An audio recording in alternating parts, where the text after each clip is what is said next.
असा हा 11वा अध्याय काल आपण ज्याच्यामध्ये आपण भगवंतांचं विश्वरूप दर्शन घेतलेलं आहे. आणि ज्या भगवंतांच्या अनेक शक्ती, जसं मी म्हटलं की अनेक एनर्जीज ज्या त्यांच्या शक्ती आहेत, परा अपरा शक्ती तर आपण बघितल्या, अशा अनेक त्यांच्या अव्यक्त शक्तींच्या मार्गातून त्यांनी स्वतः प्रत्यक्ष जे अचिंत भेदाभेद म्हणून मी जी टर्म वापरली आणि जी संज्ञा वापरली की प्रत्यक्ष अर्जुनाबरोबर रथावर आरूढ असताना सुद्धा स्वतःच्या शक्तींनी त्यांनी अर्जुनाला आपलं विश्वरूप दर्शन दाखवलेलं आहे. आणि त्या वैश्विक रूपाचं पूर्णपणे दर्शन दाखवून त्याचं वर्णन ह्या अध्यायामध्ये इतकं सुंदर प्रकारे केलेलं आहे. आणि मग कुठेतरी औत्सुक्य होतं मनामध्ये, अनेक कारणं होती. मग ती कारणं कुठली होती हो? काल आपण जी डिस्कस केली ती कारणं कुठली होती की अर्जुनाला का वाटलं आपण हा फॉर्म बघावा आणि आपण हा युनिव्हर्सल जो आहे विश्वरूप दर्शन का बघावं, असं जे आपण काल डिस्कस केलं. थोडंसं सांगा, तुम्ही क्विज मध्ये उत्तरं कदाचित दिली असतील, पण कुठेतरी पुढे जाण्यासाठी मला खूप आनंद होईल तुमच्याकडनं जर काही उत्तरं मिळाली. बरोबर, जिज्ञासा होती मनामध्ये. हो, स्वाती माताजी, हरे कृष्ण. मी तुम्हाला को होस्ट करते. येस, हरे कृष्ण माताजी. हरे कृष्ण. हरे कृष्ण. बरोबर, कुतूहल होतं मनामध्ये, सर्वांचे सत्य काय आहे. बरोबर आहे, म्हणजे कुठेतरी स्वतःच्या मनामध्ये जिज्ञासा होतीच जाणून घ्यायची. पण त्याच बरोबर मी कुठली कारणं सांगितली की पुढे जाऊन कुठेही या भौतिक जगामध्ये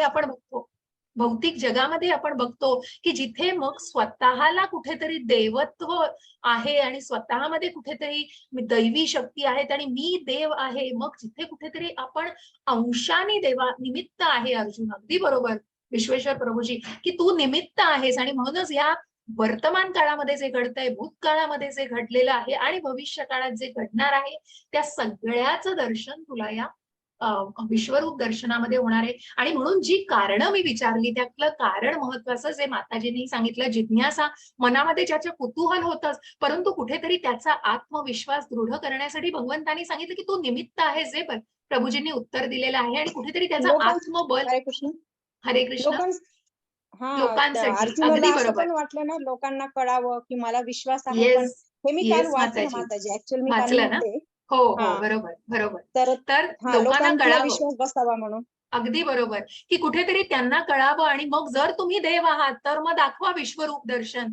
मग कुठे आहे तो चराचर सगळ्यांमध्ये. आणि म्हणूनच हे सगळं कुठेतरी आपल्यापर्यंत पोहोचावं. आणि कुठेतरी आणि हे विश्वरूप दर्शन फक्त भगवंतांनी दाखवलेलं आहे. मग ज्या विष्णूंचं, ज्या कृष्णांनी हे विश्वरूप दर्शन दाखवले, ते कुठल्याही इतर देवांकडून आपल्याला बघायला नाही मिळाले. ज्या देवी देवतांचा प्रत्यक्ष समावेश ज्या विश्वरूप दर्शनामध्ये आणि ज्या अद्भुत अशा ब्रह्मांडच्या रूपामध्ये आपण बघितलं, की ज्याला अधिदैव म्हणून आपण ऐकलेलं आहे. 8व्या अध्यायामध्ये जेव्हा अर्जुनाला हा प्रश्न पडला होता की अधियज्ञ अधिदैव म्हणजे काय, आणि जी आपली भौतिक प्रकृती आणि आध्यात्मिक स्वभाव याच्या विषयी तर आपण जाणलंच, पण त्याच बरोबर मग हे विश्वरूप आणि सर्व ब्रह्मांडांचा समावेश ज्या रूपामध्ये आहे ते अधिदैव असं रूप भगवंतांनी काल दाखवलेलं आहे अर्जुनाला.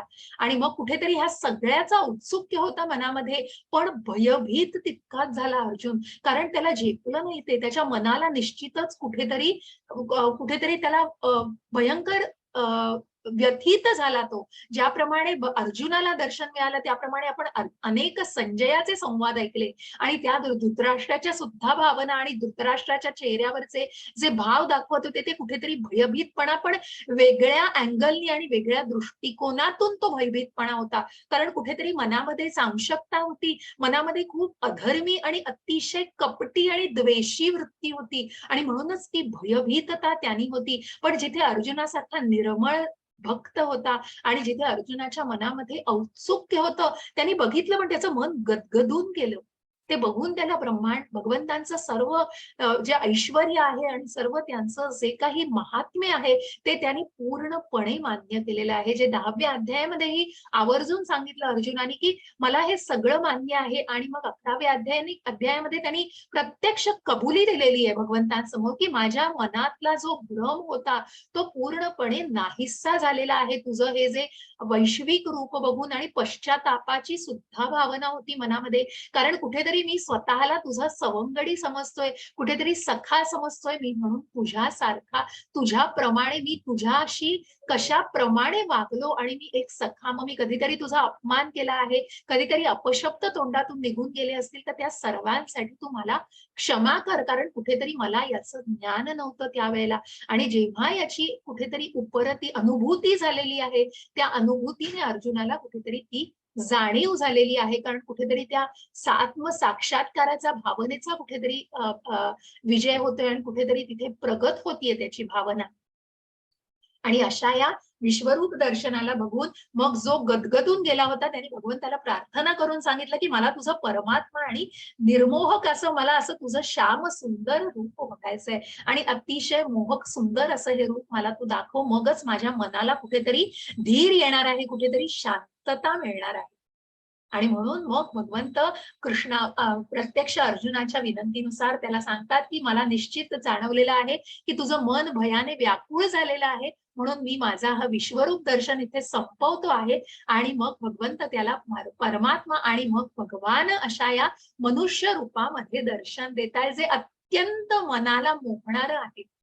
आणि ते फक्त एक शुद्ध भक्तच घेऊ शकतो, कारण कुठेतरी तो संबंध प्रस्थापित करतोय, कुठेतरी ती जी भावना आहे ती भगवंतांपर्यंत पोहोचतीये, कारण मी शरीर नाही, मी आत्मा आहे. हा आत्मा या परमात्म्याचा अंश आहे. प्रत्येकाच्या हृदयामध्ये हा परमात्मा वसलेला आहे, याचं पूर्णपणे अर्जुनाला पटलेलं आहे आणि खात्री झालेली आहे. असा अर्जुन स्वतःला त्या आत्मिक पातळीवर बघून भगवंताला आता पुढे विचारतोय. प्रश्न संपत नाहीये अर्जुनाचे. आणि म्हणूनच जेव्हा आज या भक्ती योगाच्या कुठेतरी अध्यायाला आपण समाप्ती करणार आहोत, तेव्हा अर्जुनाच्या मनामध्ये हे प्रश्न आलेले आहेत. मला फक्त 1 मिनिट द्या.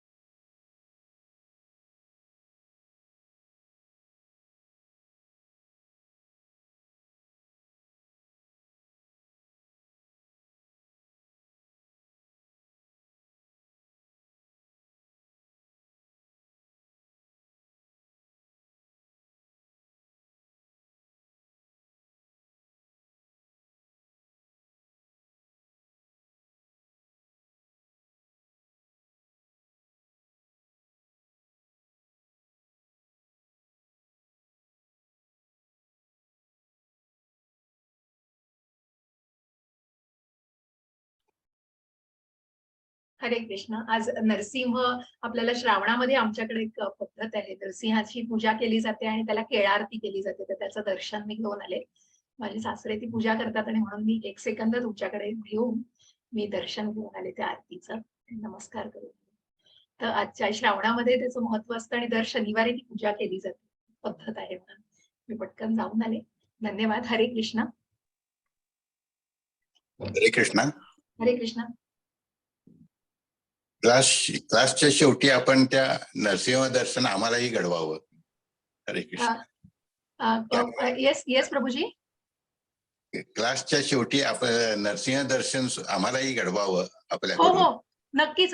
म्हणजे आम्ही प्रभूजी कसं माहितीये, म्हणजे आपलं जे श्रावणामध्ये जे ज्योतीचं जे कागद असतो ना प्रभूजी, जी पूजा केली जाते ना, तर त्याच कागदावर एके बाजूला नरसिंहाचा फोटो आहे. तिथे नरसिंहाची नरसिंह, मग तिथे नरसिंह, कृष्ण, तिथे बुध बृहस्पती जे श्रावणामध्ये पूजले जातात, बुध बृहस्पती आणि ज्योती शुक्रवारी, अशा प्रत्येक दिवसाचं महत्व असतं ना श्रावणामध्ये. तर मी निश्चित त्याचं दर्शन तुम्हाला देईन, मोबाईलवर प्रयत्न करते. हरे कृष्ण. हरे कृष्ण. तर त्याच याच्यावरती पुढे जाऊन आज आपण बघणार आहोत की मग असा हा शुद्ध भक्त, मग त्या शुद्ध भक्ताला आपल्याला त्या भक्तीला जाणायचंय. आज या भक्ती सेवेच्या माध्यमातून अर्जुनाला जे प्रश्न पडलेला आहे त्या भक्तीच्या टप्प्यांना आपल्याला जाणायचं आहे. आणि मग अर्जुनाला जो प्रश्न मनामध्ये पडलाय की ज्या विश्वरूप दर्शनाला अर्जुनाने बघितलं आहे, त्या विश्वरूप दर्शनाचं दर्शन घेऊन, त्या रूपाला बघून अर्जुनाला प्रश्न पडलाय की कुठेतरी मग, जसं मी तुम्हाला सांगितलं की मग हे कुठेतरी ब्रह्मरूपाशी निगडीत आहे. बघा, मग ह्या ब्रह्मरूपाशी का निगडीत आहे? कारण कुठेतरी ते निर्विशेष, कुठेतरी ते अव्यक्त आहे. म्हणजे ते कुठेतरी निराकार, जे आपण म्हणतो की कुठेतरी एक शक्ती आहे. मग जी प्रचंड असं जे प्रखर तेज आहे, जे विश्वरूप दर्शनाचं प्रखर, की अनेक हजार सूर्य अवकाशामध्ये उगवले तरी त्यांचं तेज असेल तितकं त्या ब्रह्म स्वरूपाचं तेज होतं, तितकं त्या विश्वरूप दर्शनाचं, तितकं त्या रूपाचं तेज होतं. आणि म्हणून ही जी एनर्जी आहे आणि हे जे रूप आहे ते कुठेतरी या शक्तींशी निगडित आहे. आणि म्हणून या ब्रह्माशी, आणि म्हणूनच या ब्रह्माशी ते निगडित आहे. भगवंतांचं जे ब्रह्म, परमात्मा आणि भगवान या आपण 3 टप्प्यातलं जे दर्शन घेतो त्यापैकी या ब्रह्मरूपाशी ते निगडित आहे. आणि म्हणून अर्जुनाला मनात प्रश्न पडलाय की मग हे ब्रह्मरूपाला पूजणारे हे श्रेष्ठ आहेत का, मग तुला जे मानव जे भगवान रूपामध्ये जाणतायत मग ते अव्यक्त रूपामध्ये का व्यक्त रूपामध्ये जाणणारे, मग हा प्रश्न अर्जुनाच्या मनात पडलेला आहे की मग ती कुठली भक्ती श्रेष्ठ आहे हे तू मला सांग. आणि मग ह्या भक्तीचे मग भगवंतांनी पुढेही जाऊन सांगितलंय की मग पुष्कळ ऑप्शन्स दिलेत. भगवंत आपल्यासाठी खूप ऍडजस्टमेंट करतायत हो, कारण भगवंतांनी चिकार ऑप्शन्स दिलेत आपल्याला की तुम्ही हे करू शकत नसाल तर अशा प्रकारे भक्ती करा, अशा प्रकारे जमत नसेल तर अशा प्रकारे करा. अशी आपल्याला अनन्य भक्ती, साधना भक्ती, निष्काम भक्ती, सकाम कर्मातून कुठेतरी अकर्म भक्ती अशी आपल्याला जाणायची. आणि म्हणून या भक्तीच्या सेवा आपल्याला कुठेतरी आज जाणून घ्यायच्या आहेत, ज्याच्या माध्यमातून मी तुम्हाला कुठेतरी इस्कॉनच्या रिलेटेड सुद्धा सेवा समजावून सांगेन. आणि ज्यांची इच्छा असेल, जशा प्रकारे आपण बघतोय की संजना माताजी, किरण प्रभूजी, स्वाती माताजी, आणि मला वाटतं कोणीतरी एका माताजींनी अजून मला विचारलेलं काल, संजना माताजी, तर त्यांना तुम्ही प्लीज हँड रेस करायला सांगा, मला आठवत नाही त्यांचं नाव. हिमाली कोंडे मला वाटतं, हेमाली कोंडे. गौरी माताजींनी आय थिंक विचारलं वाटतं. हो का? तर कोणीतरी दोघांनी मला मेसेज पण टाकलेला, तर त्यांना प्लीज हँड रेस करायला सांगा आणि 1-2 श्लोक त्यांनाही वाचायला द्या माताजी अर्थ. तर मला खूप आनंद आहे. हो, हा, काल कोणीतरी मेसेज केलेला सेजल माताजी, माताजी. Okay, doctor Gauri. Gauri. Okay, हा हा, हो डॉक्टर गौरींना मी, माताजी मी कोणाला कोहोस्ट सगळ्यांना करत नाही, तुम्ही त्यांना अनम्यूट करा. ज्यांनी हँड रेस केले चालेल. ना तर त्यांना हो, तुम्ही हो. अनम्यूट करून, म्हणजे मग कुठेतरी कोऑर्डिनेशन राहील तुमच्या तिघांपैकी. हो. तुम्ही वाचाच आणि मग ज्यांना वाचायचे त्यांना प्लीज अनम्यूट करा, म्हणजे मग कुठेतरी हो. कोलॅप्स होणार नाही एकमेकांवर.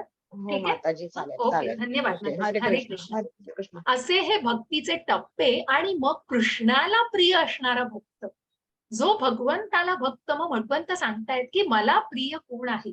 मग ही प्रिय असलेला भक्त, जसं मी म्हंटल की भगवंताने सगळ्यांना स्वीकारलंय, आपण पुढे जाऊन नक्कीच याचा उल्लेख ऐकणार आहोत. आणि मग भगवंतांना जे प्रिय असलेले गुण ज्या भक्तामध्ये दिसत आहेत, तो भक्त भगवंतांना निश्चितच विशेष आहे आणि त्या भक्ताचं भगवंतांनी नेहमीच रक्षण केलेलं आहे.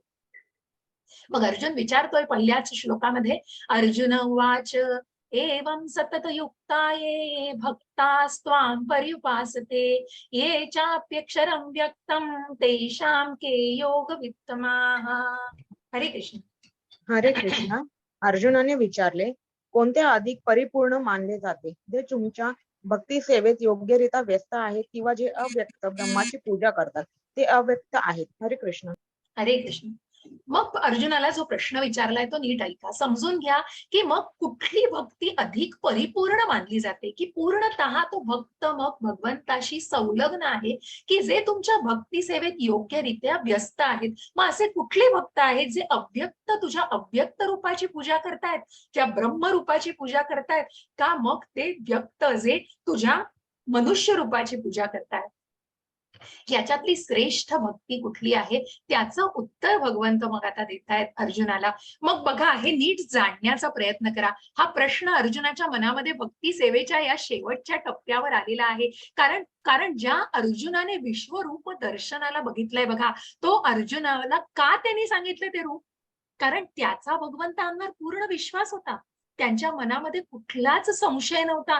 कारण ज्या अर्जुनाने भगवंतांच्या भगवान रूपावर निस्सीम प्रेम केलेलं आहे, ज्या सर्वात शेवटी, कारण कुठेतरी त्या ब्रह्मरूपाने अर्जुनाचं मन व्याकुळ झालेलं, त्या ब्रह्मरूपाला तो जास्त वेळ पाहू शकला नाही, जरी ती दिव्य दृष्टी भगवंतांनी दिलेली होती. कारण कुठेतरी तो भगवंतांच्या मनुष्य रूपाशी निगडीत होता, संलग्न होता, आणि म्हणूनच तो भगवंतांच्या अव्यक्त रूपाला जाणू शकला नाही. आणि म्हणून हे जे विश्वरूप दर्शन, विश्वरूपाचं जे रूप दाखवलं जातं भगवंतांचं, हे तात्पुरत्या स्वरूपावर भगवंतांनी त्यांच्या शक्तींचं महात्म्य दाखवलेलं आहे. आणि संपूर्ण चराचर ज्या कारणासाठी, जी कारणं आपण मगाशी ऐकली, की त्या कारणांसाठी ते रूप तात्पुरतं दाखवलेलं आहे. आणि कुठेतरी मग या रूपावरती याची पूजा करणारे कुठेतरी तेवढे श्रेष्ठ मानले जात नाहीत. कारण त्या रूपामध्ये कुठेतरी क्रूरता होती, कुठेतरी तो जो ते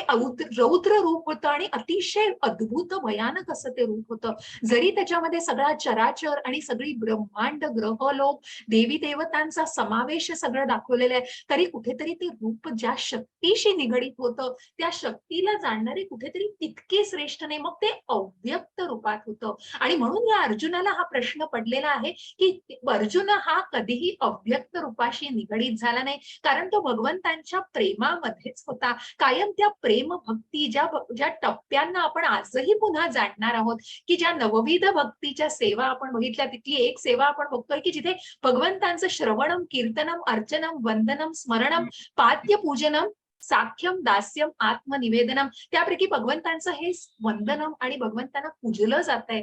मग ज्यांचं पादपूजनम आणि भगवंतांची जी पूजा केली जाते, त्या पूजेला आपण जाणणार आहोत. मग ती निस्सीम भक्ती काय आहे? आणि म्हणून हा अर्जुनाच्या मनात प्रश्न आलेला आहे, ज्याचं उत्तर भगवंत देत आहेत, की कुठली श्रेष्ठ भक्ती आहे, मग कोण पूर्णपणे त्या भक्ती सेवेमध्ये आहे.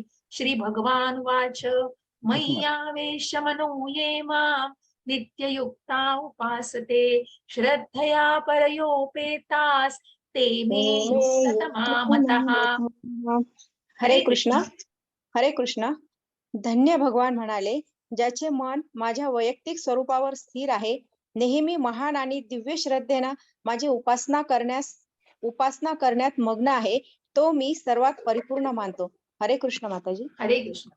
आणि म्हणूनच भगवंतांनी सांगितलंय की मग जो माझ्यावरती पूर्णपणे माझ्या वैयक्तिक स्वरूपावर, मग बघा नीट जाणून घ्या की हे वैयक्तिक स्वरूप काय आहे, ज्या मनुष्य स्वरूपावर, मग ज्या भगवान रूपावर आपण म्हणतोय की ज्याच्यावरती निस्सीम भक्ती आणि निस्सीम प्रेम करणारा भक्त, हा जो नेहमी महान आणि दिव्य श्रद्धेने माझी उपासना करण्यात मग्न आहे. ज्या श्रीला प्रभुपादांचं आपण उदाहरण ऐकतो, आणि जे उदाहरण प्रत्यक्ष श्रीला प्रभुपाद जे पूर्णपणे भगवंतांशी विलीन होते आणि कृष्ण भावनेचा प्रसार तर होताच, परंतु त्या श्रद्धेने आणि मनामध्ये जो भक्तीचा टप्पा गाठलेला होता, ज्या भक्तीचा प्रेम भक्तीचा टप्पा गाठलेला होता, असा हा भक्त सर्वात परिपूर्ण भगवंत मानतायत. मग बघा की हे जे व्यक्त रूप आहे, त्या व्यक्त रूपाशी मनुष्याच्या मनामध्ये अनेक प्रश्न आहेत. तो मग आता तुमच्या मनामध्ये मग भगवद्गीतेचा अध्यायाला येताना सुद्धा मन अनेक प्रश्नांनी ग्रासलेलं असेल. कारण मग हा कृष्ण कोण आहे आणि कृष्णाला कसं जाणायचंय, मग ही मूर्ती पूजा केली जाते. तर प्रभुपादाने खूप सुंदर तात्पर्य लिहिलंय बघा. एक पोस्टाची पेटी असते, आपण एक पत्र लिहिलंय बरं का कोणाला तरी, आपण हे पत्र लिहिलेलं आपल्याला त्या व्यक्तीपर्यंत पोहोचवायचंय. मग त्या व्यक्तीपर्यंत पोहोचण्यासाठी पूर्वी, आता तर तो काळ गेला हो, आता मोबाईलच्या जमान्यामध्ये आपण पत्र बघतच नाही आहोत, पण ज्या काळामध्ये जे आंतरदेशीय मग पोस्ट कार्ड की मी प्रत्यक्ष आपण बघितलेत की ज्या पोस्टाच्या पेटीमध्ये आपण टाकून आणि मग ती पत्र दिली जायची. आणि म्हणून अशा या पत्राला या पोस्टाच्या पेटीत जर टाकलं तर ते निश्चित त्या डेस्टिनेशन पर्यंत, त्या स्थळापर्यंत पोहोचणार आहे. मग ती पोस्टाची पेटी कुठेतरी गव्हर्नमेंटचा शिक्का असलेली, आणि मग ती लाल रंगाची पेटी आपण बघतो की त्याच्यात पत्र टाकलं आहे आणि आता मग ते स्थळापर्यंत पोहोचणार आहे. त्याचप्रमाणे जर अशीच पोस्टाची पेटी एखाद्या मुलाने खेळण्यात बनवली, एखादं प्रोजेक्ट म्हणून बनवली, तशीच्या तशी हुबेहूब तिथे ठेवली आणि त्या पोस्टाच्या पेटीत जर ते पत्र टाकलं, तर मला उत्तर द्या बरं चॅटमध्ये, मग तुमचं पत्र पोहोचेल का हो त्या स्थळापर्यंत पोहोचेल, त्या डेस्टिनेशन पर्यंत पोहोचेल? काही हरकत नाही माताजी, लेट तुम्ही नंतर ऐका. नाही पोहोचणार. अगदी बरोबर. हरे कृष्ण. का नाही पोहोचणार ते? का नाही पोचणार? काय भावना आहे मनामध्ये?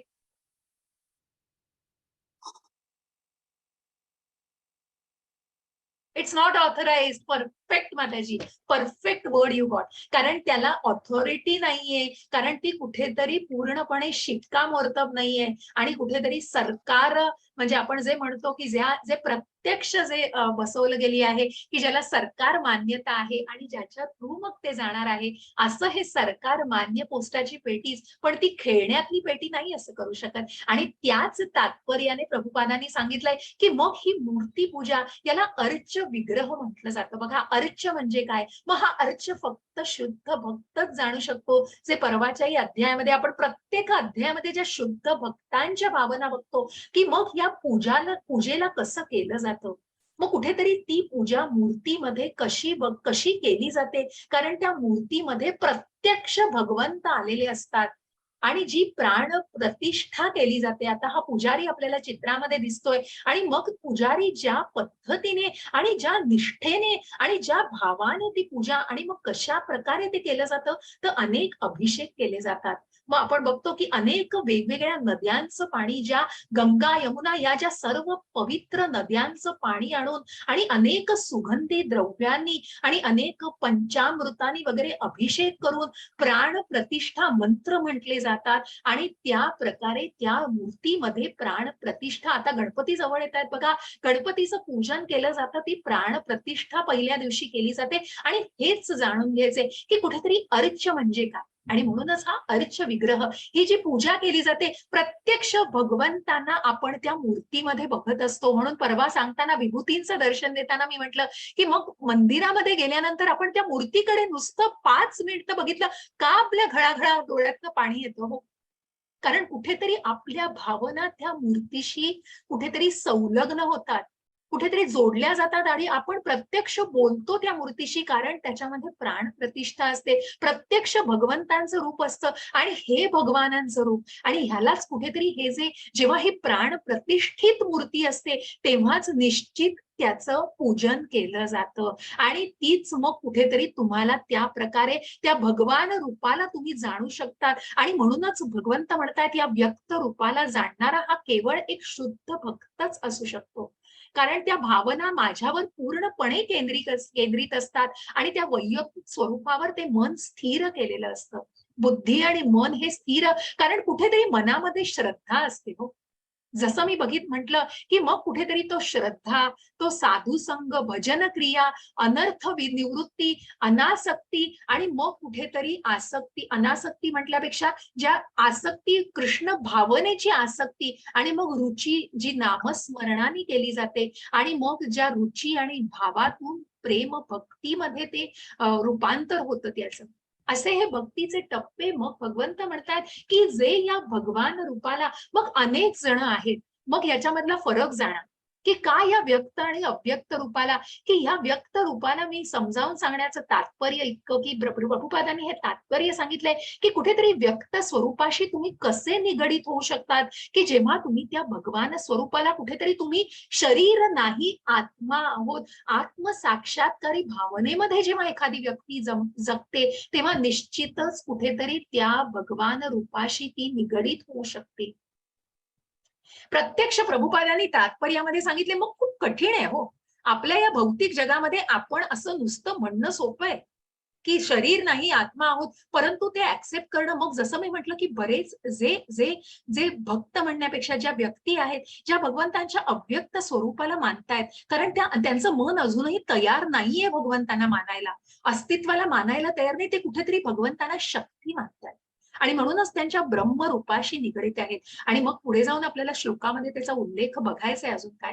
पण या कुठेतरी प्रभुपादांनी हा जो व्यक्त रूप समजावण्यासाठी, मग कृष्णाने प्रत्यक्ष प्रभुपादांनी सांगितले की कृष्ण कुठल्याही अशा रूपाशी नाही निगडीत होऊ शकत, मग कुठेतरी मी शरीर नाही आत्मा, कारण तो आत्मा परमात्म्याचा अंश आहे, तो परमात्मा त्या आत्म्याशी निगडीत होऊ शकतो. हो, पण कुठेतरी त्या नुसतंच जे शरीर आहे, जे आपण म्हणतो पृथ्वी, आप, वायू, अग्नी आणि जल, या तत्वांशी नाही फक्त निगडीत, तर कुठेतरी ज्या आत्मिक भावनेने, आणि मग तो आत्मा ज्या अध्यात्म मूळ स्वभाव आहे त्याच्याशी भगवंत निगडीत होणार आहेत. म्हणून प्रत्यक्ष कृष्णाने सुद्धा सांगितलं की अशा फॉर्मशी प्रभुपाद म्हणतात की कृष्ण प्रत्यक्ष सांगतायत की मी कसा काय असा फॉर्मलेस किंवा अशा या अव्यक्त रूपाशी जोडला जाऊ. कुठेतरी तुम्ही जेव्हा आत्मिक पातळीवर असाल तेव्हा निश्चितच मी तुमच्या त्या अंशाने जोडला जातोय. हे जाणून घ्यायचं थोडंसं कठीण आहे समजायला, पण हा जो व्यक्त आणि अव्यक्त रूपातला फरक फक्त जाणून घ्या. खूप खोलात मी जात नाहीये, पण मग जे ब्रह्मरूपाला मानतायत आणि जे भगवंतांच्या भगवान रूपाला कुठेतरी ऑथोराइज जे माताजीने जो योग्य शब्द वापरला त्या व्यक्त रूपाची जी पूजा करतात त्याला भगवंतांनी परिपूर्ण म्हटलेलं आहे. कारण ते श्रद्धेने पूर्णपणे त्याच्यामध्ये ओतप्रोत झालेले असतात. हरे कृष्ण. हरे कृष्ण. परंतु जे सर्व इंद्रियांचे संयमन करून आणि सर्वांच्या ठायी समबुद्धी ठेवून अव्यक्त इंद्रियातील सर्वव्यापी अचिंत्य अविकारी स्थिर आणि अचल अशा परम सत्याच्या निर्विशेष रूपाची पूर्ण उपासना करतात ते सर्वांच्या हितार्थ संलग्न होऊन शेवटी माझीच प्राप्ती करतात. हरे कृष्ण. हरे कृष्ण. मग जसं मी म्हंटल की जे भगवंतांच्या अव्यक्त रूपाची पूजा करतायत कुठेतरी एक शक्ती मानतात, मग कुठेतरी त्यांनी मनाची भावना बघा की सर्वांच्या ठाई समबुद्धी. मग मन खूप मग त्यांना एथिस्ट म्हणता येणार नाही किंवा ते नास्तिक किंवा त्यांना कुठल्याही प्रकारचं आसुरी किंवा कुठल्याही प्रकारचं अंधकार आणि अज्ञानामध्ये म्हणता येणार नाही या लोकांना. परंतु त्यांनी भगवंताला शक्ती रूपामध्ये मानलेलं आहे, ब्रह्म रूपाशी ते निगडीत आहेत आणि म्हणूनच त्यांनी स्वतःच्या इंद्रियांना कुठेतरी नियंत्रित केलेलं आहे. सर्वव्यापी अचिंत्य अविकारी स्थिर अचल अशा परम सत्याच्या निर्विशेष रूपाची पूर्ण उपासना करतायत, परंतु ब्रह्मरूपाशी निगडीत आहेत. पण स्वतःला कुठेतरी समतोल राखायचा प्रयत्न केलाय, कारण कुठेतरी त्याग भावना मनामध्ये जोपासली जातीये. आणि म्हणूनच ही जी लोक असतात जी अव्यक्त जाणणारी भगवंत म्हणतायत ती निश्चितच त्या मार्गावरती आहेत. मग तो टप्पा आहे, कारण तो टप्पा निश्चितच पुढे माझ्यापर्यंत पोहोचणार आहे. मग त्यांनी स्वतःला कुठेतरी समतोल राखायचा प्रयत्न केलाय, स्वतःला कुठेतरी स्टेबिलिटी, स्वतःचं मन बुद्धी आणि ज्ञानेंद्रिय कर्मेंद्रियांवर कुठेतरी नियंत्रण राखायचं निश्चितच ज्ञान मिळवलं आहे. आणि अशा ज्ञानातून ते निश्चितच पुढे माझीच प्राप्ती करतील. थोडा वेळ लागेल अशा व्यक्तींना, पण निश्चितच पुढे जाऊन ते माझी भगवंतांनी स्वीकारलेलं आहे. हो, भगवंत कुणालाच भेदाभेद करत नाहीयेत. भगवंतांनी अशाही लोकांना स्वीकारलेलं आहे की जे अव्यक्त रूपाचे, आणि म्हणून भगवंत प्रत्यक्ष सांगतायत की ते पुढे जाऊन निश्चितच माझी प्राप्ती करू शकतात. मग सांगतायत भगवंत पुढे, क्लेशोधिकतरस्तेषां अव्यक्ता सक्तचेतसां अव्यक्ता हि गतिर्दुःखं देहवद्भिर्वाप्यते. हरे कृष्ण. गौरी माताजी वाचा. हा. हरे कृष्ण. ज्यांचे मन परम सत्याच्या अव्यक्त निर्विशेष रूपामध्ये आसक्त झालेले आहे त्यांना प्रगती करणे अतिशय क्लेशदायक आहे. त्या मार्गात प्रगती करणे हे देहधारी जीवांसाठी नेहमीच अतिशय दुष्कर असते. हरे कृष्ण माताजी, धन्यवाद. आणि म्हणूनच जसं मी मगाशी उल्लेख केला की जे ह्या अव्यक्त रूपाला मानतायत भगवंतांच्या, त्यांना कुठेतरी जे अव्यक्त रूपाशी आसक्त झालेले आहेत त्यांना ही आध्यात्मिक प्रगती करायला कुठेतरी जड जात आहे, कुठेतरी त्रासदायक आहे. कारण कुठेतरी त्या भावना, मग ती निष्ठा श्रद्धामध्ये कुठेतरी एक कमतरता आहे, कुठेतरी संशय आहे. आणि मग ती जसं माताजीने त्या दिवशी प्रश्न विचारला की मग या आध्यात्मिक प्रगतीमध्ये ब्लॉकेज काय आहे, कुठेतरी हे चेक पॉइंट्स आहेत. या मार्गामध्ये प्रगती करणं का अशक्य होतंय, कारण कुठेतरी देहधारी भावनेशी निगडीत आहेत की मी शरीर आहे, मी आत्मा नाही. अजूनही या भावनेशी जे निगडीत आहेत त्यांना कुठेतरी मग ती आत्मसाक्षात्काराची भावना जोपासायला कुठेतरी वेळ लागतो. आणि म्हणूनच ज्या फॉर्मची, ज्या व्यक्त रूपाची मी आता जे उल्लेख केला की त्याचं महत्व जाणायचा प्रयत्न करा. आणि म्हणून हे कुठेतरी मार्गामधले टप्पे जे आहेत ते जाणण्याचा प्रयत्न करा. आणि म्हणून प्रत्यक्ष जेव्हा त्या व्यक्त रूपापर्यंत पोहोचायचंय तेव्हा त्या आध्यात्मिक मार्गामध्ये निश्चितच उन्नती साधता येईल.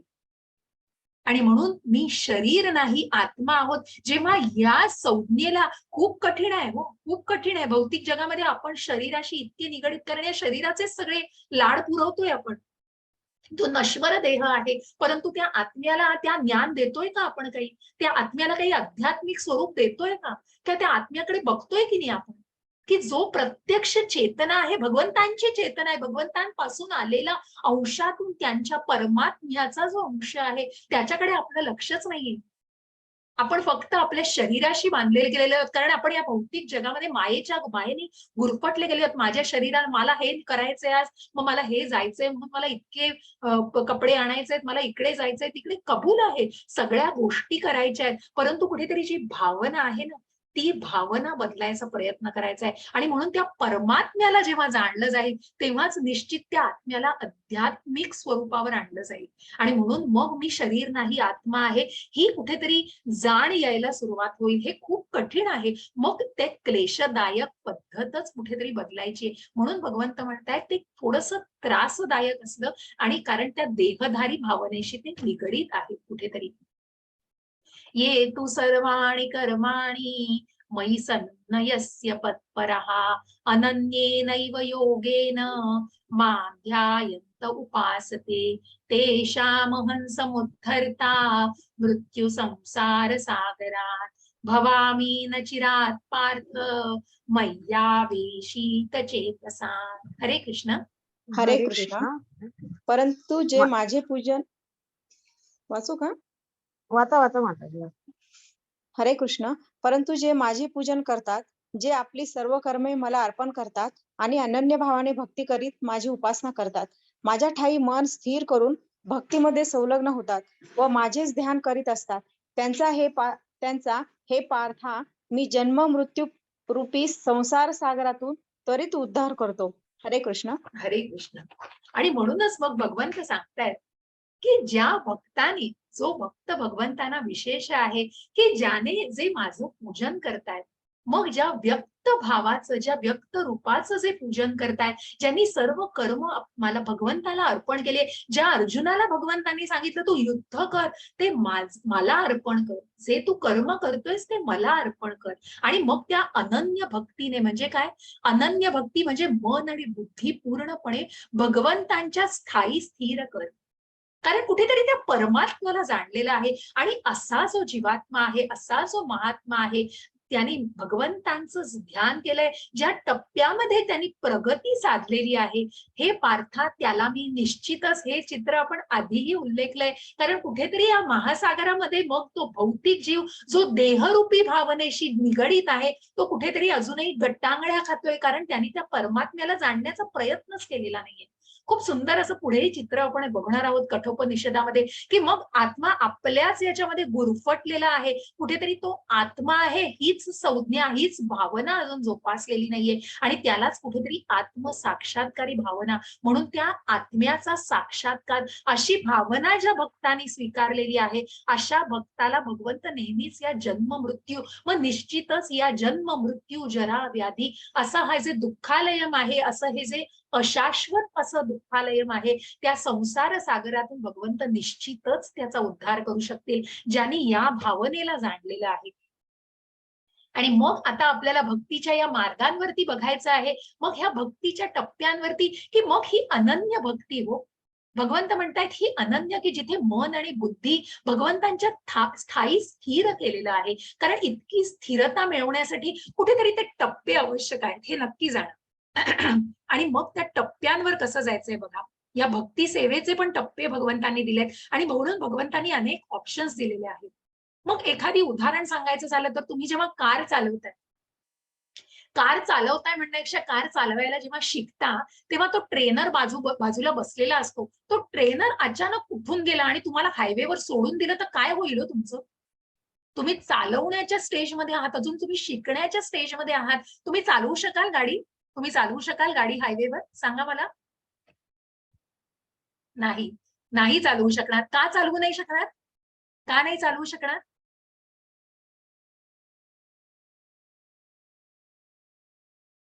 का नाही चालवू शकणार?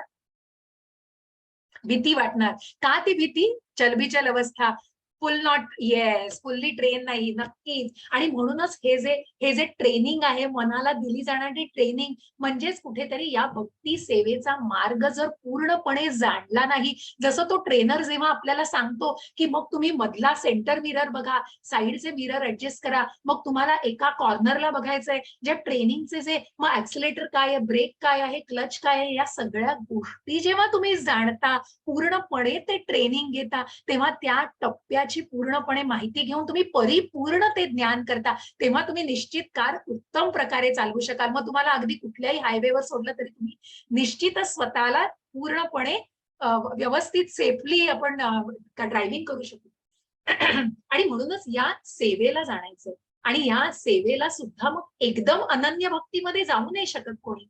म्हणूनच भगवंतांनी हे ऑप्शन्स दिलेत. मग हे मन आणि बुद्धी स्थिर करण्यासाठी भगवंत म्हणतायत, जर तुम्ही बघा, मग अनन्य भक्तीबद्दल भगवंतांनी सुरुवातीला सांगितलंय, मग तीही जमत नसेल तर कशा प्रकारे साधना भक्ती, की अशा टप्प्यानुसार तू अनन्य भक्तीकडे वळू शकतोस. मय्येव मन आधस्त्व मयि बुद्धिं निवेशय निवसिष्यसि मय्येव अत ऊर्ध्वं न संशयः. हरे कृष्ण. हरे वाचा कृष्ण. संजना माताजी, वाचा. हो हो हो माताजी. हरे कृष्ण. माझ्यावर म्हणजेच पुरुषोत्तम भगवंतावर तुझे मन स्थिर कर आणि आपली बुद्धी गुंतवून माझ्या ठायी युक्त कर. अशा रीतीने तू निसंदेह सदैव माझ्यामध्येच वास करशील. हरे कृष्ण. हरे कृष्ण. आणि म्हणून या भक्तीला कुठेतरी अनन्य भक्ती, जे गोप गोपिका आणि भगवंतांचे हे सगळे सवंगडी आपल्याला दिसत आहेत वृंदावनामधले, की मग कशा प्रकारे भगवंतांची इतक्या प्रेमामध्ये होते हो त्यांच्या, आणि जे इतके जिवलग होते भगवंतांना, की ज्या वृंदावनवासियांचं पण भगवंतावर अतोनात प्रेम होतं, आणि भगवंतांचंही त्यांच्यावर अतोनात, की ज्यांना गोवर्धन पर्वताखाली सर्वांचं कशा प्रकारे 7 दिवस, त्या वयाच्या 7व्या वर्षी सुद्धा इतके दिवस भगवंतांनी तो करंगळीवर एका गोवर्धन पर्वत उचलून धरला होता आणि सर्वांचं रक्षण केलं होतं. असे हे गोवर्धनवासी वृंदावनवासी भगवंतांच्या अतिशय निकट होते, आणि म्हणून ही अनन्य भक्तीमध्ये होते ते भगवंतांच्या. त्यांनी मन आणि बुद्धी भगवंतांमध्ये पुरेपूर, बघा कशा प्रकारे त्यांच्या चेहऱ्यावरचे भाव दिसतायत, की भगवंतांवर पूर्णपणे, की त्यांच्याकडे बघत राहावं आणि पूर्णपणे त्यांच्या निस्सीम भक्तीमध्ये स्वतःला लोटून दिलेलं आहे. अशी ही अनन्य भक्ती भगवंतांनी सांगितलेली आहे. अथ चित्तं समाधातुं न शक्नोसि मयि स्थिरम् अभ्यासयोगेन ततो मामिच्छाप्तुं परा धनंजय. हरे कृष्ण.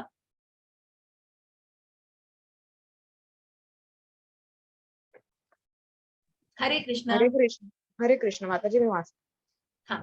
हरे कृष्णा. हे धनंजय, जर तू आपले मन निश्चलत्वाने माझ्या ठायी स्थिर करण्यात असमर्थ असशील तर भक्ती योगाच्या नियामक तत्वांचे पालन कर.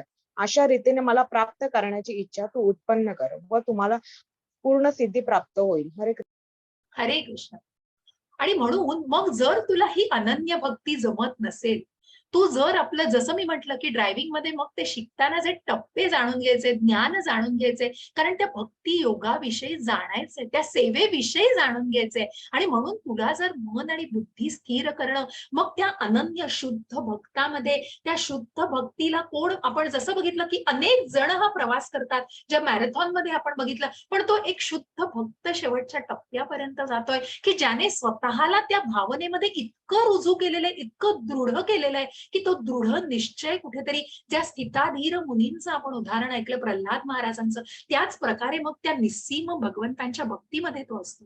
आणि म्हणून मग तू निश्चयत्वाने आपलं मन जर पूर्णपणे त्याच्यावर स्थिर करू शकत नशील, तर तू त्या साधना भक्तीमध्ये, म्हणजेच तू नियामक तत्वांचं पालन कर. तू इस्कॉनच्या 4 रूल्स जे आहेत त्या नियमांचं पालन कर. मग तू सकाळी लवकर उठ, अत्यंत लवकर पहाटे उठून स्नान करून तू माझी पूजा कर, नामस्मरण कर त्या चॅन्टिंगनी, आणि या सगळ्या या नियमांच्या पालनाने तू निश्चितच कुठेतरी त्या टप्प्यावरती स्वतःला मार्गस्थ करू शकशील, आणि मग तुला पूर्ण सिद्धी निश्चितच प्राप्त होईल. अशी ही साधना भक्ती भगवंतांनी सांगितली आहे. आणि मग तू साधना भक्ती ही करू शकत नशील, अभ्यासेप्य समर्थोसी मत्कर्म परमो भव मदर्थमपि कर्माणि कुर्वन् सिद्धिम वाप्स्यसि. हरे कृष्ण. हरे कृष्ण. हरे कृष्ण. वाचू माताजी. वाचा. हो वाचा. कोणीही वाचा. जर तुम्ही भक्ती योगाच्या नियमांचे पालन करू शकत नसाल तर फक्त माझ्यासाठी कार्य करण्याचा प्रयत्न करा, कारण माझ्यासाठी कार्य करून तुम्ही परिपूर्ण अवस्थेवर याल. हरे कृष्ण. हरे कृष्ण. आणि म्हणूनच जर जर भक्ती काही प्रॉब्लेम होतोय का? हरे कृष्ण प्रभूजी. हा, ठीक आहे. संजना माताजी, सगळ्यांनी तुम्ही वाचा आणि मग जे हे नवीन भक्त आहेत त्यांना एखाद दुसरे वेळा द्या.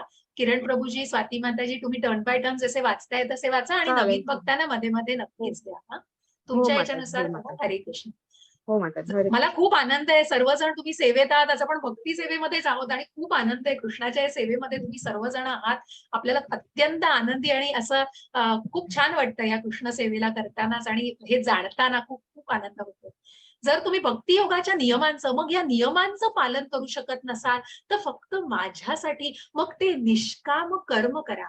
मग कुठेतरी जे कर्म करताय ते माझ्यासाठी करा, ते कर्म मला अर्पण करा. जसं मी तुम्हाला आता या सेवेबद्दल सांगणार आहे की मग भगवंत जो आपल्याला ही व्यक्ती दिसतीये ती व्यक्ती कुठेतरी बांधकाम करतीये. बघा, ती व्यक्ती एक बांधकाम कामगार आहे, पण ती काय बांधतीये? ती देऊळ बांधायला मदत करते आणि त्या देवळाची बांधणी चालवली आहे. आणि म्हणूनच अशा या कामामध्ये त्या भक्तांनी मग ही सुद्धा एक प्रकारची निष्काम कर्म भक्ती आहे की ज्यांनी हे कर्म कृष्णासाठी करतोय, जे काम करतोय हे कृष्णासाठी करतोय. आणि म्हणूनच हे भगवंतांसाठी कार्य करण्याचा प्रयत्न करा. आणि मग म्हणून त्या सेवांना आपल्याला ज्या जाणून घ्यायचं आहे की ज्या भगवंतांच्या सेवांना आपल्याला, जसं मी म्हटलं की मग तुम्ही आता या सध्या तुम्ही या अध्यायाचं अध्ययन करता आहात, भगवद्गीतेच्या अध्ययनाचं. आता ज्या 12 सप्टेंबरची लिंक आहे ती तुम्ही तुमच्या आप्तांना, तुम्ही तुमच्या फ्रेंड्सना, तुम्ही तुमच्या मित्रांना, तुम्ही तुमच्या फ्रेंड्स ग्रुप्समध्ये, व्हॉट्सअप ग्रुप्समध्ये हे शेअर करून एक प्रकारची निष्काम कर्म भक्ती कराल. मग तुम्ही कुठलंही असं मनामध्ये आणू नका की ही व्यक्ती जॉईन करेल की नाही, मी करू की नाही फॉरवर्ड, काही नको. तुम्ही कृष्णासाठी ते काम करा फक्त. मग तुम्ही तुमचं काम करा, बाकी पुढचं बघितलं जाईल. त्या व्यक्तीच्या इच्छा असेल तर ती व्यक्ती करेल ती गोष्ट, पण ही एक प्रकारची निष्काम कर्म भक्ती आहे की मग भगवंत म्हणतायत की असं निष्काम कर्म करताना तू निश्चितच माझ्या भक्तीमध्ये जाऊशी. यत् करोषि यदाश्नासी यज्जुहोषि ददासि यत् तपस्यसि कौन्तेया कुरुष्वार्पणम्. हरे कृष्ण. हरे कृष्ण. हरे कृष्ण. हे कुंती पुत्र, तू जे काही करतोस, जे काही खातोस, जे काही अर्पण करतोस आणि दान करतोस, तसेच तू जे काही तपस्या करतोस ते सर्व मला अर्पण म्हणून करावे. हरे कृष्ण. हरे कृष्ण. मग ही जी निष्काम भक्ती आहे, ते निष्काम भक्ती ही तुला जमत नसेल, ते कर्म करणं जमत नसेल, मग तू निश्चितच कुठेतरी जर सकाम कर्मांमध्ये अडकलेला असशील, कुठेतरी या भौतिक प्रगतीमध्ये, भौतिक जगामध्ये स्वतःच्या प्रगतीत अडकलेला असशील, मग तू कुठेतरी जे काही दान, तप किंवा तुझी तपस्या करशील, तू जे काही दान करशील, तुझ्याकडे जे काही कर्म, मग तू काहीतरी दे.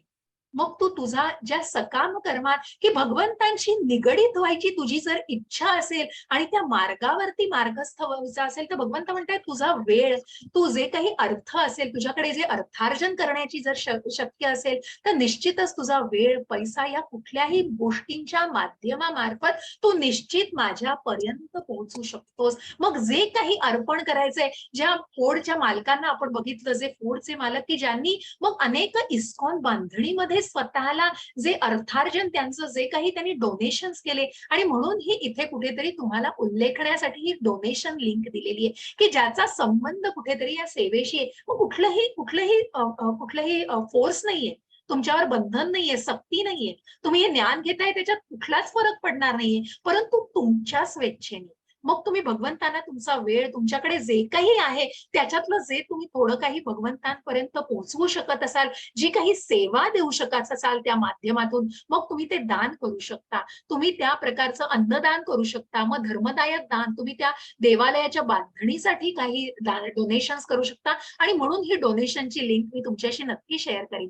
आणि म्हणून या भक्ती सेवेच्या माध्यमातून तुमच्यापर्यंत ही गोष्ट पोहोचवायचा प्रयत्न आहे की मग कुठेतरी तुम्ही स्वतः मधलं आणि मग ह्या इस्कॉनचे अनेक सेवा आहेत, अनेक प्रकारच्या इस्कॉनचे जे कार्यक्रम चालतात आणि अनेक प्रकारचे हे जे दान करण्यासाठी या गोष्टी आहेत, मग तुम्ही लाईफ मेंबर होऊ शकतात. ही कुठेतरी तुम्हाला माहितीसाठी स्लाइड शेअर केलेली आहे. याबद्दल जाणून घ्या. कुठल्याही प्रकारची सक्ती नाहीये. मग आपण म्हणतो ना की खारीचा वाटा हो, आपण जे आहोत त्याच्यातनं थोडंसं देण्याची जी दानत असते, तेवढाच प्रयत्न करण्याचा जरी केला तरी स्वेच्छेने, आणि ते सुद्धा अत्यंत स्वेच्छेने. मग हे कुठेतरी हर्षदान केलं जातंय बघा. ज्या भगवंतांचा जन्म झालेला आहे नंदा आणि यशोदेच्या घरी, तेव्हा अतिशय आनंदाने इतके उल्लसित झालेले आहेत आणि मग त्या आनंदाने ते दान केलेलं जातंय. जरी जरी सर्व सकाम कर्मात असले तरी ते दान जे केलं जातंय ते निश्चितच कुठेतरी भगवंतांपर्यंत पोहोचतंय आणि कुठेतरी त्या सेवेमार्फत त्या भावनेला खूप महत्व आहे. अथई तदप्य शक्तोसी कर्तुम मद्योगमाश्रितः कर्मफल त्यागम ततः कुरु यतात्मवान. हरे कृष्ण. कृष्ण, तथापि तू जर माझ्या भावनेने युक्त होऊन कर्म करण्यात असमर्थ असशील तर सर्व कर्मफलांचा त्याग करून कर्म करण्याचा आणि आत्मस्थित होण्याचा प्रयत्न कर. हरे कृष्ण. हरे कृष्ण. आणि म्हणूनच हा कर्मयोग कुठेतरी जाणायचा आहे. मग सकाम कर्माशी निगडीत आहात, पण कुठेतरी जसं मी म्हटलं की कुठेतरी या दानाच्या माध्यमातून आणि कुठेतरी जे कर्म करशील त्याची फळं भगवंतांना अर्पण कर. आणि तेच जे सांगितलं तुम्हाला, ज्या सेवा, मग तुमचा वेळ आहे, तुमचं दान आहे, करण्याची जी काही तुमची कुवत असेल त्या प्रकारे तुम्ही भगवंतांची आत्मस्थित होण्याचा, कारण तुमची ती कृतज्ञतेची भावना महत्वाची आहे. मग कुणी 1000 दिलेत का, कोटी दिलेत का, अनेक 50 लाख दिलेत का, इतके करोड दिलेत, महत्व त्याला नाहीये. महत्व त्या दानतेला, जी दानत आहे ना त्या वृत्तीला आहे. त्या वृत्तीला महत्व आहे. आणि म्हणूनच कुठेतरी जी दानत देण्याचं जे कुठेतरी जी कुवत असते ती प्रत्येकाच्या कुवतीनुसार असतं. मग त्याच्यातही कुठेही सक्ती नाहीये. तुम्ही तुमचं व्हॉलेंटिअरिंग, आणि म्हणून तुम्हाला मी ज्या सेवेबद्दल सांगते, जे आता संजना माताजी आपल्या बरोबर आहेत, किरण प्रभूजी, स्वाती माताजी, की ज्यांनी प्रत्यक्ष जे आपल्या व्हॉलेंटिअर ग्रुपमध्ये ऍड केलेले आहेत, मग जे आपले वर्ग आहेत आणि आपल्या मराठीच्या ज्या ग्रुपमध्ये, मराठीच्या या माध्यमामध्ये भगवद्गीतेच्या मग अनेक सेवा असतात की ज्याच्यामध्ये ऍडमिनच्या सेवा आहेत. मग कुठे टेक्निकल कामामध्ये कुणाला निपुणता असेल त्यांनी स्वतःचा वेळ मग दिवसातले 15 मिनिटं, अर्धा तास मी भगवंतांसाठी देऊ शकतो. आणि ही सेवा भाव हा महत्वाचा आहे. आणि म्हणूनच या सेवाभावातून कुठेतरी तुम्ही तो, आणि मग ही सेवा मी सांगते हो तुम्हाला, प्रत्यक्ष अनुभवातून सांगते की आपल्याकडे न करायला कारण 1000 असतात हो, पण जर ते मनापासून करायची इच्छा असेल ना तर निश्चितच बाकी 99 गोष्टी सुद्धा आपण सफलतेने करू शकतो. मग त्या सेवा भावाला मनात जोपासणं महत्वाचं आहे. हे महत्व जाणून घ्या. आणि म्हणून या भक्ती सेवेच्या माध्यमातून कुठेतरी तुम्हाला या सेवेचा मार्ग दर्शवला जातोय. ज्या इस्कॉनच्या अनेक सेवा आहेत, मी निश्चित तुम्हाला व्हॉलेंटिअरिंग सर्व्हिस, तुम्हाला डोनेशन सेवा सगळं शेअर करीन. कुठलीही सक्ती नाहीये. तुम्हाला जे करण्याची इच्छा असेल ते मनापासून पुढे या. आनंद आहे त्याच्यामध्ये. जसं मी म्हटलं की आता मला एवढे तुम्ही सर्वजण या सेवेसाठी येत आहे, किती आनंद, माझ्यापेक्षा आनंद त्या भगवंतांना होत असेल. कारण किती त्या सेवेमध्ये तुम्ही ज्या सेवेचं तुमचं जे तुमची भावना आहे ती महत्वाची आहे. श्रेयो हि ज्ञानमभ्यास्यात् ज्ञानात् ध्यानं विशिष्यते ध्यानात् कर्मफल त्यागाच निरंतरनंतरम. हरे कृष्ण. हरे कृष्ण. तुला जर असा अभ्यास करणे शक्य नसेल तर ज्ञानाचे अनुशीलन करण्यात तू स्वतःला संलग्न कर. तथापि ज्ञानापेक्षा ध्यान श्रेष्ठ आहे आणि ध्यानापेक्षाही कर्मफलांचा त्याग करणे श्रेष्ठ आहे. कारण अशा कर्मफल त्यागामुळे मनुष्याला मनशांती प्राप्त होते. हरे कृष्ण. हरे कृष्ण. आणि म्हणूनच कुठेतरी हे ज्ञान, मग जर तुला तेही शक्य नसेल, तुला ते निष्काम कर्म करणंही शक्य नसेल, तुला त्या फळांना अर्पण करणंही शक्य नसेल, तर तू काय कर, तर तू ज्ञान घे. आणि ज्ञानापेक्षा श्रेष्ठ ध्यान आहे. मग कुठेतरी वैदिक ज्ञान घेतलं जातंय बघा.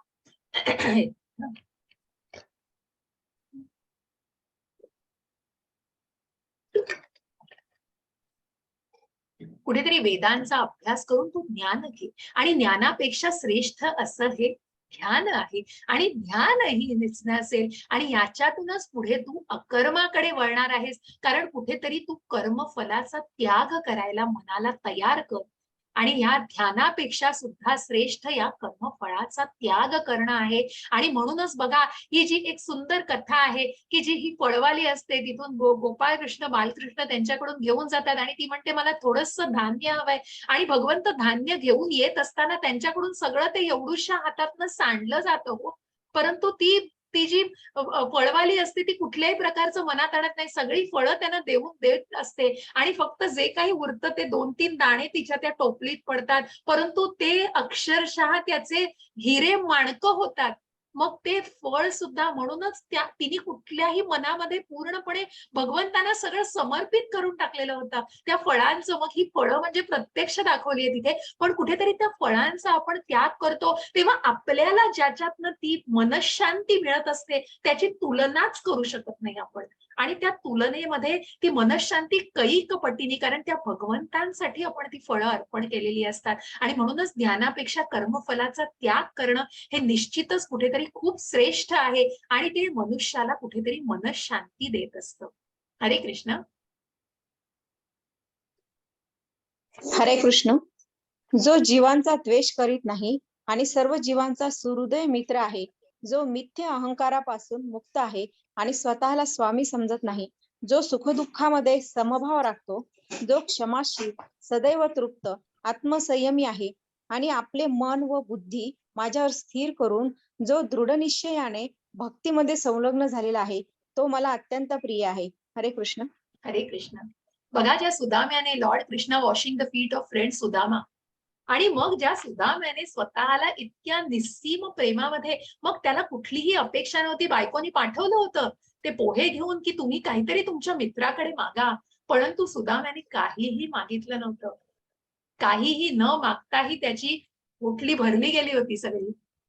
आणि ज्या भगवंतांनी त्याच्यावर निस्सीम प्रेम केलेलं होतं, ज्या ज्या ज्या मैत्रीमध्ये जो एक सखा होता प्रिय भगवंतांचा, त्या भगवंतांनी त्या सख्याची पूजा केलेली आहे. आणि म्हणूनच जो जीवांचा द्वेष बघा, आणि म्हणून हा मत्सर कुठेतरी मनातून पूर्णपणे काढून टाकणं हे गरजेचं असतं. या मत्सराला बघा जाणं, म्हणून जे इस्कॉनचा जो रूल आहे ना की जो मांसाहार करू नका, तो कुठेतरी खूप त्या मत्सराची, कारण मग तो मत्सर कशाशी आहे माहितीये, कारण तुम्ही जेव्हा त्या दुसऱ्या जीवाला खाताय, तुम्हाला अनेक ऑप्शन्स आहेत. जसं मी म्हटलं की नैवेद्य तर जरी आपण शाकाहारी असतो तरी तो नैवेद्य खाणं हे जास्त पुण्याचं मानलं जातं, जास्त शुद्ध मानलं जातं. आणि मग मांसाहार करणं का इतकं इल्लीगल आहे, का चुकीचं आहे, कारण ती भावना द्वेषी आहे. कुठेतरी दुसऱ्या जीवाला जगू देत नाहीये तुम्ही, स्वतःला खायचंय त्याला, म्हणून ती भावना चुकीची आहे. म्हणून मांसाहार हा अनिष्ट, मांसाहार करणं हे इस्कॉनचा एक महत्वाचा नियम आहे, मांसाहार न करणं. जसं इलिसिट सेक्स, जसं परस्त्रीशी संबंध ठेवणं, जे जुगार खेळणं आणि दारू, जे नशा करणं, या सगळ्या गोष्टी ज्याप्रमाणे अनिष्ट मानल्या जातात, त्याचप्रमाणे हे जे मांसाहार करण्याच्या मागची जी भावना आहे ती मत्सरी भावना कुठेतरी दाखवली. आणि त्या मत्सराला कुठेतरी मनातून पूर्णपणे काढलं तर त्यासाठीच आपण स्वतःला कुठेतरी शाकाहारी करून मग त्या कृतज्ञतेने, भगवंतांच्या कृतज्ञतेने त्यांना अर्पण करून जे जेव्हा खाल्लं जातं तेव्हा त्या नैवेद्यामधली शुद्धता तर खूप वेगळीच असते. आणि म्हणून जो कुणाचाही द्वेष करत नाही, सर्वांचा सुहृदय मित्र आहे, जो मिथ्य अहंकारापासून मुक्त आहे, स्वतःला स्वामी समजत नाही, सुख दुःखांमध्ये समतोल राखतोय, आणि जो क्षमाशील आहे आणि सदैव आत्मसंयमी आणि तृप्त आहे मनाने, मन बुद्धी भगवंतांवर स्थिर केलेली आहे, अशी ही एक बिल्व मंगल ठाकूरांची गोष्टही मी तुम्हाला पुढे सांगतेय.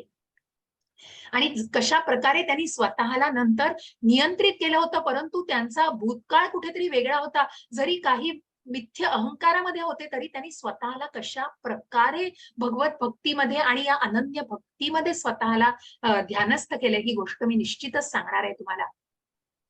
हरे कृष्ण. आपण पुढे जाऊया. ही शेवटी एका ज्याच्यात आहे ती गोष्ट तेव्हा मी सांगतेय. त्याच्यामुळे कोणीही उद्विग्न होत नाही, आणि जो इतर कोणामुळे उद्विग्न होत नाही, जो हर्ष आणि दुःख, भय आणि चिंता यामध्ये समभाव राखतो, तो मला अत्यंत प्रिय आहे. हरे कृष्ण. हरे कृष्ण. आणि असे हे चित्रकेतूचं चित्रामध्ये जे दिसतंय ते चित्रकेतू महाराज अवकाशातून चाललेत आणि इथे भगवंत प्रत्यक्ष शिव या चित्रामध्ये आपल्याला दिसतात जे भगवंतांची स्तुती भागवतम सांगतायत, जे ऐकायला अतिशय शुद्ध भक्त व्यासमुनी, नारद मुनी आणि अनेक ऋषी आलेले आहेत, की जिथे भगवंतांच्या स्तुतीचं वर्णन केलं जाते, भगवंतांची स्तुती. आणि तिथे सती माता ही शिवाच्या मांडीवर बसलेली आहे. परंतु याकडे कुणाचंही लक्ष नाही आहे शुद्ध भक्तांचं, कारण ते देहरूपी भावनेमध्ये नाहीच आहेत, देहधारी नाही, तर ते आत्मरूपी भावनेमध्ये आहेत. असे हे शुद्ध भक्त कुठल्याही गोष्टीने उद्विग्न होत नाहीत आणि कुठल्याही भावनेने उद्विग्न होत नाहीयेत. आणि असे हे चित्रकेतू महाराज सुद्धा तसेच आहेत. परंतु त्यांना सती मातेने कशा प्रकारे शाप दिला, कारण ते जेव्हा चालले होते वरून, तेव्हा त्यांनीही भगवंतांची स्तुती ऐकावी म्हणून तिथे जेव्हा खाली बघितलं, तेव्हा त्यांनी शिवांकडे बघून स्मित हास्य केलं, एक स्मित केलं. परंतु त्यांच्या मनातल्या भावना शिवांनी ओळखल्या होत्या, कारण ती भगवंतांच्या स्तुतीमध्ये, की ज्या शुद्ध भक्तीमध्ये केलेलं ते स्मित होतं. परंतु सती मातेने कुठेतरी ते चुकीच्या अर्थाने, आणि तिच्या मनातल्या भावना अशा होत्या की आपल्याला हास्य, आपल्याला कुठेतरी हसलेले आहेत चित्रकेतू महाराज, की आपल्याला बघून कुठेतरी मांडीवर बसलोय, आणि त्या भावनेने सती मातेने त्यांना शाप दिलेला आहे. परंतु त्याचं सुद्धा त्याने त्या शापाला सुद्धा वरदान म्हणून हसत हसत महाराजांनी स्वीकारलं होतं. असे कुठल्याही भावनेने, कारण कुठेतरी त्या शापाला सुद्धा अस्वीकार केलेलं नव्हतं. आणि म्हणून असे हे भक्त निस्सीम प्रेमामध्ये भगवंतांच्या इतके असतात की त्या स्तुती ऐकण्यामध्ये स्वतःला त्यांनी पूर्णपणे विलीन केलेलं असतं. असे भक्त भगवंतांना प्रिय असतात. हरे कृष्ण. हरे कृष्णा. जो माझा भक्त साधारण दैनंदिन क्रियांवर अवलंबून नसतो, जो शुद्ध, कुशल, चिंतारहित, दुःखमुक्त आणि कोणतेही फल प्राप्त करण्यासाठी महत् प्रयास करीत नाही, तो मला अत्यंत प्रिय आहे. हरे कृष्ण. हरे कृष्ण. आणि म्हणूनच जो भक्त की ज्या दैनंदिन क्रियांवर, मग मग जो भक्त की ज्या शारीरिक, जो शारीरिक देहधारी भावनेशी निगडीतच नसतो, जो शुद्ध, कुशल, चिंतारहित, दुःखमुक्त आणि कुठल्याही फळाची अपेक्षा, कारण मग त्या आत्मसाक्षात्कारी भावनेमध्ये कुठेतरी त्यांनी स्वतःला मार्गस्थ केलेलं असतं, आणि कुठल्याही प्रकारचं उद्विग्नता मनामध्ये नसते, कुठल्याही प्रकारचं द्वेषी भावना मनामध्ये नसते, कारण कुठल्याही फळाची अपेक्षा नसते.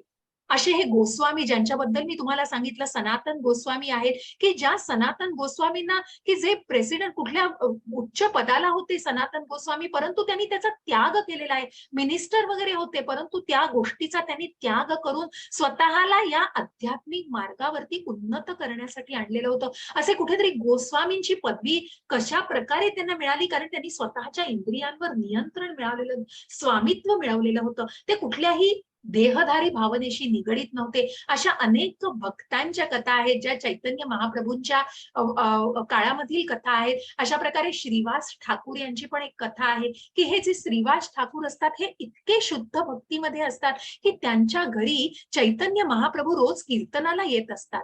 आणि रोज कीर्तनाला येत असताना चैतन्य महाप्रभू कीर्तनाला एका दिवशी आलेले असतात, पण परंतु दुसऱ्या खोलीमध्ये श्रीवास ठाकूरांचे पुत्र असतात आणि त्या पुत्राचं निधन झालेलं असतं.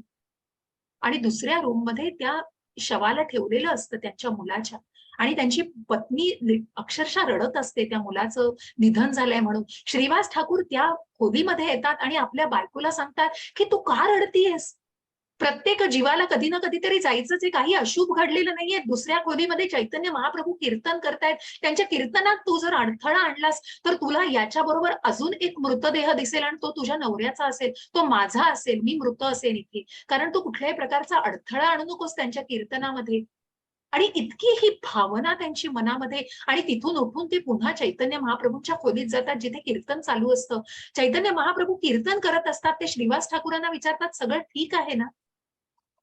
ते सांगतात हो महाराज ठीक आहे सगळं, परंतु मला माझ्या नामस्मरणात चव येत नाहीये रे. माझ्या नामस्मरणात मला चव येत नाहीये, कुठलीही आनंद येत नाहीये. तर काय झालंय तू मला सांगशील का? तरीही श्रीवास ठाकूर सांगायला नकार देतात. परंतु कुठेतरी तो महात्मा, त्यांनी प्रत्यक्ष भगवंतच हो ते जाणतात, आणि दुसऱ्या खोलीमध्ये जाऊन बघतात, तेव्हा ते दृश्य बघितल्यावर ते श्रीवास ठाकूरांना म्हणतात हे काय आहे? तू माझं कीर्तन का थांबवलं नाहीस आणि का चालू ठेवलेस? तुझ्या पुत्राचं निधन झालेलं आहे. श्रीवास ठाकूर काय उत्तर देतात हो भगवंतांना? काय उत्तर देतात चैतन्य महाप्रभूंना? की तुम्ही माझी चेष्टा करताय का? तुम्ही ज्या ठिकाणी आहात तिथे अशुभ काही घडूच शकत नाही, आणि कुठलीच गोष्ट अशुभ घडलेली नाहीये. चैतन्य महाप्रभू त्यांना कडकडून मिठीत घेतात आणि म्हणतात मी खरोखर तू धन्य आहेस. आणि मग त्यांच्या पुत्राला त्या त्यांच्या संवादामधूनच नंतर ते पुन्हा त्या पुत्राला जीवाचं दान देतात, कुठेतरी जीवदान देतात आणि तो पुत्र उठून बसतो त्यांचा. ती माता जी रडत असते ती कुठेतरी शांत होते, परंतु त्यांचा पुत्रही म्हणतो तुम्ही का मला जीवदान दिलेत, कारण मी कुठेतरी तुमच्याच मोक्षात आणि मी तुमच्याच भगवंतांच्या चरण कमलांवरच कुठेतरी मोक्षस्थान मिळवायच्या मार्गावर होतो. अशा प्रकारे बघा किती निस्सीम भक्ती आहे ही, किती अनन्य भक्ती आहे की पूर्ण कुटुंब त्या भक्तीच्या मार्गामध्ये आहे. अशा या भक्तांना भगवंतांनी तारून नेलेलं आहे हो. आणि या दुःखाच्या महासागरातूनही त्यांना बाहेर काढलेलं आहे. आणि म्हणूनच भगवंत म्हणतात असे भक्त भगवंतांना प्रिय आहेत. आणि मग ज्यांनी समतोल राखलेला आहे, ज्या प्रल्हाद महाराजांचं आपल्याला चित्रात दिसतायत आपल्याला. हरे कृष्ण. हरे कृष्ण. एक 5 मिनिटं आहे अजून. वाचू का? येस माताजी वाचा. हरे कृष्ण. जो हर्षितही होत नाही किंवा दुःखही करीत नाही, शोकही करीत नाही किंवा आकांक्षाही करीत नाही आणि ज्याने शुभाशुभ गोष्टीचा त्याग केला आहे, असा भक्त मला अत्यंत प्रिय आहे.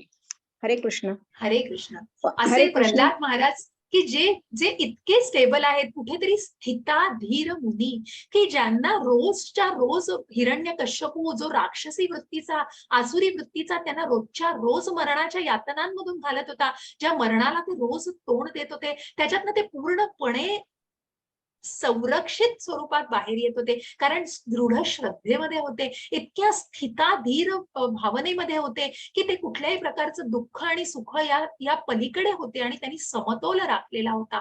कशाचीही आकांक्षा नव्हती, कारण भगवंत आहेत आणि ते आपले रक्षण करणार आहेत, इतकी एकच दृढ भावना मनामध्ये होती. आणि असा भगवंतांना प्रिय असतो, ज्या भक्ताचं भगवंत निश्चितच रक्षण करतात. हरे कृष्ण. हरे कृष्ण.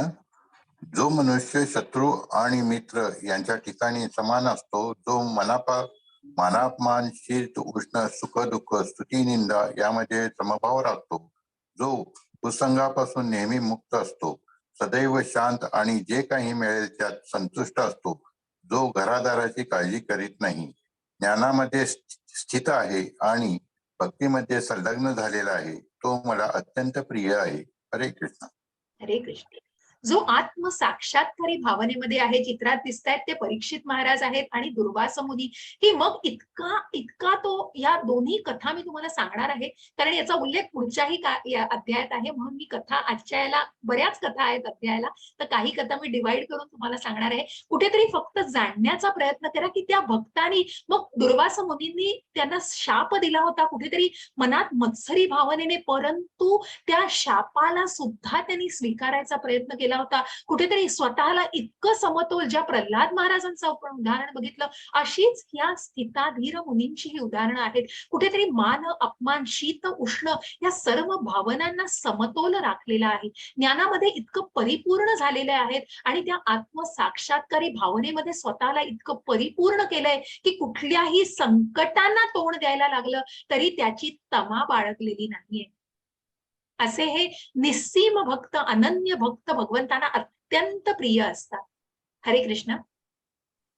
माताजी, सेजल माताजींना वाचायला देते. हो नक्की द्या. तुम्ही आणि message डॉक्टर गौरी माताजींना पण सांगा की त्या सगळ्यांना वाचायला द्या. मी नक्की तुम्हाला उद्या गाईड करीन पाहिजे तर, की तुम्ही 1-2 जे काही आहेत ना त्याप्रमाणे त्यांना प्रत्येकाला द्या वाचायला. पण कसे आहात तुम्ही, बरेच जण आहात, त्याच्यामुळे एक एक करून वाचलात, कधी तुम्हाला जसं जमेल तसं प्रत्येकाला द्या माताजी.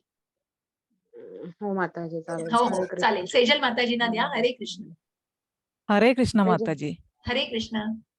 जे भक्ती सेवेच्या या अविनाशी मार्गाचे अनुसरण करतात आणि जे पूर्णपणे श्रद्धेने स्वतःला जोडून घेतात, मला सर्वोच्च ध्येय बनवतात, ते मला खूप प्रिय आहेत. हरे कृष्ण हरे माताजी. कृष्ण. हरे कृष्ण. धन्यवाद माताजी. आणि म्हणूनच या भक्ती सेवेच्या अविनाशी मार्गाचं जे अनुसरण करता आहेत, तर या दोन्ही गोष्टी मी तुम्हाला उद्या नक्की कथेच्या सुरुवातीला सांगेन. ही एक बिल्व मंगल ठाकूरांची गोष्ट आहे, जशी मी श्रीवास ठाकूरांची आज सांगितली. या भक्ती मार्गाच्या बऱ्याच गोष्टी, कथा आहेत, परंतु त्या मला काही अध्यायांमध्ये डिवाइड करून मी तुम्हाला सांगते की असा हा शुद्ध भक्त, आणि जाणून घ्या की निस्सीम भक्तीमध्ये स्वतःला त्यांनी इतकं इतकं ओतप्रोतपणे घातलेलं असतं की मग त्याला कुठल्याही संकटांची तमा नसते. आणि श्रद्धेनी ती जे महत्वाचा टप्पा आहे कुठेतरी ती मनामध्ये अत्यंत निष्ठा आणि श्रद्धा असते आणि त्या श्रद्धेने स्वतःला जोडून इतकं घेतलेलं असतं की कुठलेही अडथळे आले तरी त्या अडथळ्याने ते निश्चितपणे पार करू शकतात. आणि असे हे नियंत्रण केलेले भक्त, असे हे आत्मकेंद्रित, आत्मनियंत्रित आणि आत्मसाक्षात्कारी भावनेमध्ये भावना जोपासलेले भक्त भगवंतांना अत्यंत प्रिय असतात. असा हा 12वा अध्याय आपण इथे पूर्ण करतो आहोत आणि या अध्यायाच्या माध्यमाने तुमच्यापर्यंत या भक्ती सेवा पोहोचवण्याचा प्रयत्न केला आहे. मला संगीता माताजींनी विचारलं होतं की त्याविषयी पण आपण निश्चित चर्चा करूया की मग या भक्ती सेवेच्या माध्यमातून तुम्ही कशा प्रकारे उन्नती साधू शकता, सामाजिक कुठेतरी बांधिलकी आणि जी एक सेवेची भावना असते ती सेवा भाव मनामध्ये जोपासू शकता. आणि निश्चितच या सेवाभावातून जसं आपण या इस्कॉनशी कुठेतरी कनेक्ट झालेलो आहोत त्याच प्रकारे तुम्ही समाजामध्ये जसं समाजाचं ऋण आहात, या समाजाची, या सृष्टीची ज्याची स्थापना, ज्याची उत्पत्ती भगवंताच असून ती झालेली आहे त्याचा कुठेतरी आपण भाग आहोत. आणि कृतज्ञता जी असते मनामध्ये ती भावना मनात जोपासणं आणि स्वतःला या भक्तीच्या मार्गावरती मार्गस्थ करून या सेवेमध्ये स्वतःला कुठेतरी मग स्वतःचा वेळ तिथे किंवा तुमच्याकडे जो काही अर्थ, तुमच्याकडे जे काही असेल त्याच्यातलं भगवंतांना थोडंसं अर्पण करणं आणि जो कर्म भगवंतांना अर्पण करणं,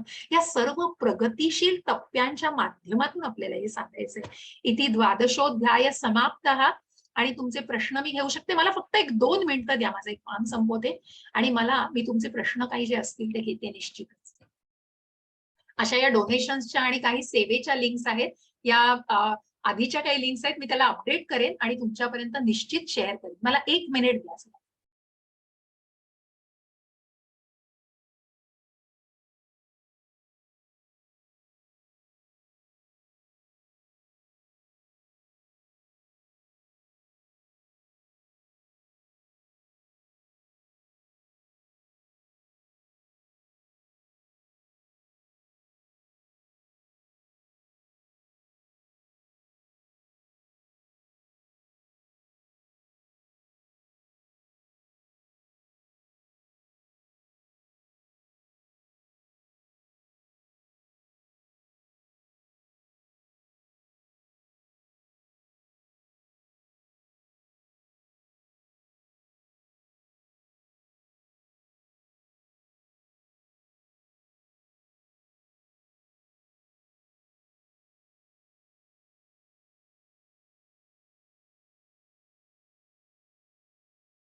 हरे कृष्ण, बोला. येस, कोणी कोणी हँड रेज केले आहेत, प्रश्न आहेत कोणाला? विश्वेश्वर प्रभूजी, येस, हरे कृष्ण. हा, जय श्री कृष्ण मॅडम. माझा हरे एक कृष्ण. आध्यात्मिक प्रश्न आहे. बोला प्रभूजी. अनुष्ठान आणि अनुसंधान यामध्ये काय फरक आहे? अनुष्ठान आणि अनुसंधान. अनुष्ठान मी थोडंसं रेफर करून सांगते हा प्रभूजी, कारण मलाही थोडंसं हो. माझ्या मनात पूर्ण आहेत, म्हणजे माहित आहेत, पण मला पूर्ण व्हेरीफाय करू दे. मी माझ्या सिनियर डिव्होटीशी पण अनुष्ठान आणि अनुसंधान ना आहे. आपल्या हा. मराठी टर्म तुम्ही नुसते शब्दशः अर्थ विचारला तर मी तुम्हाला सांगेन, पण मला आध्यात्मिक स्वरूपात मला थोडा वेळ द्या, मी तुम्हाला त्याची माहिती हो पाठवते. हो, उद्या सांगा काय नक्की प्रॉब्लेम. नक्की. कारण आपण एखादे स्थायी अनुष्ठान ठेवतो आणि त्याचं अनुसंधान करणं, या जसं मी म्हटलं अनुकरण आणि अनुसरण याच्यामधले फरक. अनुकरण ही कॉपी झाली, अनुसरण म्हणजे कुठेतरी ते चांगल्या प्रकारे फॉलो करणं. त्याचप्रमाणे अनुष्ठान आणि अनुसंधान मध्ये वेगळे फरक आहेत, पण मी तुम्हाला निश्चित सांगते माहिती.